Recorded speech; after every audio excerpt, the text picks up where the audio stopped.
जेव्हा घरात भगवंतांचा वास होतो तेव्हा मिळतात हे 11 शुभ संकेत. भक्तांनो, आपण दररोज पूजा करतो, तर तुम्हाला हे संकेत मिळत असतील. तर समजा तुम्ही तुमच्या घरात ईश्वराचा वास झाला आहे. हे कोणते संकेत आहेत यावर आज आपण बोलणार आहोत. भगवंताला प्रसन्न करण्यासाठी लोक खूप पूजापाठ करतात आणि व्रत करतात. भगवंतांसमोर सकाळ संध्याकाळ दिवा लावण्यापासून ते भोग अर्पण करण्यापर्यंत, जेणेकरून भगवंताची कृपा त्यांच्यावर राहावी आणि त्यांच्या जीवनात कोणताही प्रकारचा समस्या सामना करावा लागू नये. हे आपण सर्वजण जाणतोच की भगवंताची पूजा आणि अर्चना केल्यावर ते आपल्यावर प्रसन्न होतात. पण तुम्हाला माहीत आहे का की आपल्याला या संकेतही देव देतात? जाणून घेऊयात ह्या संकेतांबद्दल, जे तुम्हाला सांगतात की भगवंतांची विशेष कृपा तुमच्यावर आहे. भक्तांनो, जेव्हा तुम्ही पूजापाठ करता तेव्हा ईश्वराचा वास तुमच्या घरात होतोच. तो प्रत्यक्ष स्वरूपात असो की अप्रत्यक्ष, जेव्हा ते घरात वास करतात तेव्हा तुम्हाला जाणवतोच. अनेक वेळा तुम्ही त्यांना पाहतही असाल. अनेकदा असं होतं की भगवंत तर तुमच्या घरात वास करतात, पण तुमच्या काही चुकांमुळे ते परत निघून जातात. तुमच्या काही कर्मांमुळे ते निघून जातात. कारण त्यावेळी अनेक लोक ही चूक करतात. ते अधूनमधून पूजापाठ करतात आणि नंतर सोडून देतात. हे सर्व योग्य नाही. त्यामुळे ईश्वर निघून जातात हे तुम्ही कधीच करू नये. अनेक लोक असेही करतात, ज्यांच्या घरात ईश्वर वास करतात, पण त्यांना स्वतःला त्याची कल्पना नसते आणि ते स्वतःच त्याचा अपमान करून त्यांना परत पाठवतात. असं म्हणतात की मी तर रोज ईश्वराची पूजा करतो, पण तरीही ईश्वर मला का दिसत नाही? तर तुमचे हे सगळे कर्म तुमच्या ईश्वराला रुष्ट करून टाकतात. म्हणून आज आम्ही तुम्हाला हे संकेत या व्हिडिओमध्ये सविस्तरपणे सांगणार आहोत, ज्यामधून तुम्ही स्वतःच जाणून घ्याल की ईश्वर तुमच्या घरात आहे. तर चला जाणून घेऊया या संकेतांबद्दल. त्याआधी तुम्हालाही वाटत असेल की लक्ष्मी मातेची कृपा तुमच्यावर राहावी, तर व्हिडिओला एक लाईक करा, चॅनलला सबस्क्राईब करायला विसरू नका आणि कमेंटमध्ये जय लक्ष्मी माता नक्की लिहा. नंबर 1, जेव्हा तुम्ही झोपलेले असता आणि ब्रह्ममुहूर्तामध्ये उठता, तेव्हा रोजच तुमची झोप यावेळी खुलते. तसेच जर ब्रह्ममुहूर्तामध्ये तुम्हाला असं स्वप्न दिसत असेल की तुम्ही मंदिरात पूजा करत आहात, मंत्राचा जप करत आहात, तर ब्रह्ममुहूर्तात पाहिलेली अशी स्वप्ने हे सुद्धा याचे संकेत असतात. ही ईश्वर तुमच्या घरात आहेत.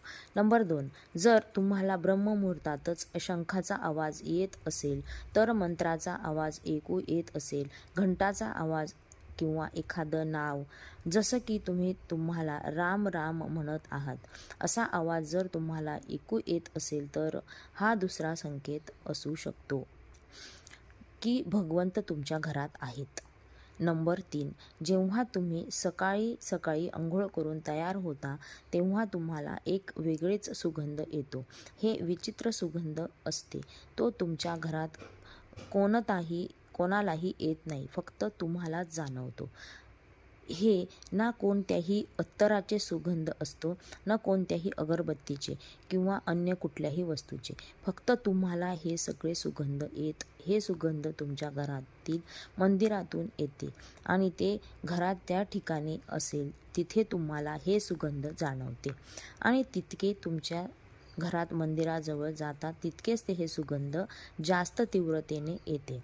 मित्रांनो, हे सुगंध देवी देवतांना असोत, ज्यामध्ये तुम्हाला जे समजले ते ईश्वर तुमच्या घरात वास करून आहेत. आता जी नकारात्मक ऊर्जा असते, जेव्हा तिच्या घरात प्रवेश होतो तेव्हा घरात आत दुर्गंधी येऊ लागते, पण जेव्हा ईश्वरांचा वास होतो तेव्हा सकारात्मक ऊर्जा घरात प्रवेश करते. तुम्हाला सुगंध जाणवू लागतो. ही महक अतिशय छान असते, गोडसर असते, मधुर असते. ती तुमचं मन पूर्णपणे मोहून टाकते. नंबर 4, जेव्हा तुम्ही पूजा करायला जाता तेव्हा त्याच वेळी जर एखादा जीव म्हणजे कुत्रा, मांजर, गाय किंवा इतर कुणालाही व्यक्ती कोणताही व्यक्ती भिक्षुक तुमच्या दाराहिशी येतो आणि ते तुमच्यासोबत आठवड्यातून 3-4 वेळा सतत होत असेल, तरी ती तुमची पूजा करत असताना ते असतील, तर त्याचा अर्थ असा आहे की ईश्वर तुमच्या घरात टकटक करत आहेत. त्यांचे आगमन होत आहे. कारण जी गाय असते ती सुद्धा मातेचे स्वरूप मानले जाते. कुत्रासुद्धा भैरव बाबांचे प्रतीक मानले जातो. किंवा एखाद्या याचक येतो तर तोही ईश्वराच्या एखाद्या स्वरूपात येतो. त्यामुळे आपण कधीही त्यांना हटकावू नये. उलट त्यांना तृप्त करायला हवे.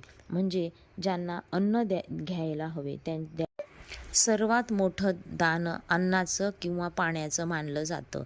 नंबर 5, जर तुम्हाला रात्री झोपणेदरम्यान वारंवार स्वप्न पडत असतील आणि त्या स्वप्नात मंदिर, भगवंतांची मूर्ती किंवा फोटो दिसत असतील, तर याचा अर्थ असा आहे की तुमच्यावर भगवंतांची कृपा आहे.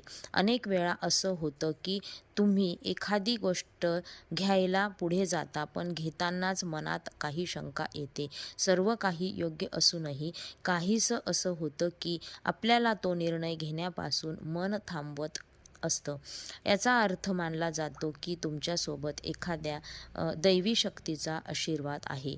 नंबर 6, ज्यांच्यावर भगवंताची कृपा असते ते श्रीमंत असोत किंवा गरीब, त्यांना प्रत्येक ठिकाणी सन्मान मिळतो. जर कोणाला कमी मेहनतही यश मिळत असेल तर ही भगवंतांच्या कृपेचीच खूण आहे. भगवंत त्यांच्या सर्व अडचणीपासून वाचवतात. त्यांच्यावर भगवंत प्रसन्न असतात. ते प्रत्येक परिस्थितीत आनंदी राहतात. त्यांच्या जीवनात कधीही दुःख का असेना नेहमी आनंदी राहतात.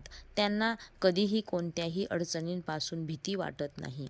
ते प्रत्येक संकट सहजतेने पार पाडतात. नंबर 7, घुबड दिसणं हे शुभ मानलं जातं. हिंदू धर्मात घुबडाला खूप महत्त्वाचं स्थान दिलं जात आहे. घुबडाला माता लक्ष्मीचं वाहन मानलं जातं.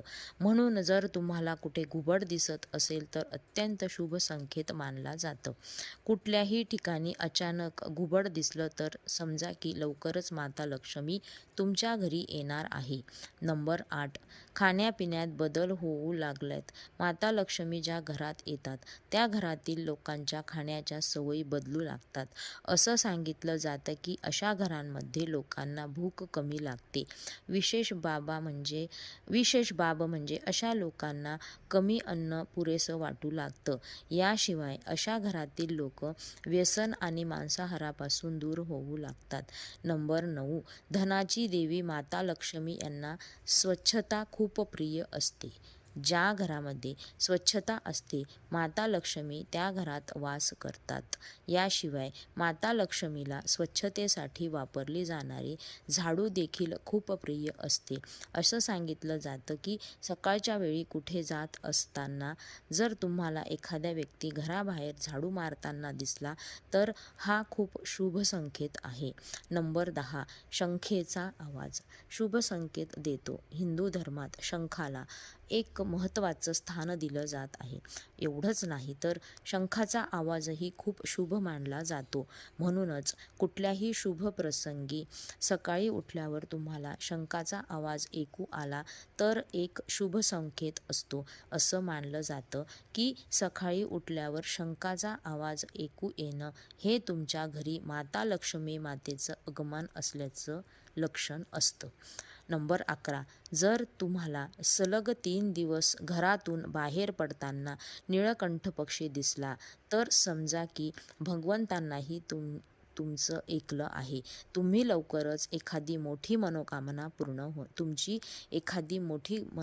पूर्ण होणार आहे. निळकंठ पक्षी दिसणं हे महादेवाच्या कृपेचे लक्षण असतं. जर तुमच्या घरासमोर वारंवार पांढरी गाय यायला लागली किंवा एखाद्या दिवशी पांढरी गाय तुमच्या घरासमोर येऊन तिच्या वासराला दूध पाजू लागली तर देवी देवतांची तुमच्यावर कृपा असल्याचं स्पष्ट लक्षण आहे. हे दर्शवत की तुमची पूजा प्रार्थना यशस्वी होत आहे आणि तुमच्या जीवनातही सर्व समस्या दूर होणार आहेत. भगवंत तुमची सगळी दुःख आणि वाईट दिवस संपवणार आहेत. नंबर 12, जर घराच्या मुख्य दरवाजाजवळ चिमणी घरटं बांधत असेल तर हे शुभ संकेत असतो. हे याचं प्रमाण आहे की तुमची पूजा यशस्वी झाली आहे. चिमण्या आणि त्यांच्या पिल्लांना चुकूनही त्रास देऊ नका. उलट त्यांच्यासाठी दाना-पाणी ठेवा. जर पूजा करताना तुम्ही इतके भावपूर्ण व्हाल की तुमच्या डोळ्यातून अश्रू येतील, तर हे याचं लक्षण आहे की ईश्वर तुमच्या मनातील हाक ऐकले आहे. नंबर 13. तुम्ही सकाळी पूजा केल्यानंतर घराबाहेर जात आणि कुठे तुम्हाला माकडांचा कळप दिसतो, तर हेही दर्शवतं की तुमची पूजा सिद्ध होणार आहे. भगवंत तुमच्यावर मेहरबान आहेत. प्रसन्न करा की त्या माकडांना अन्न द्या.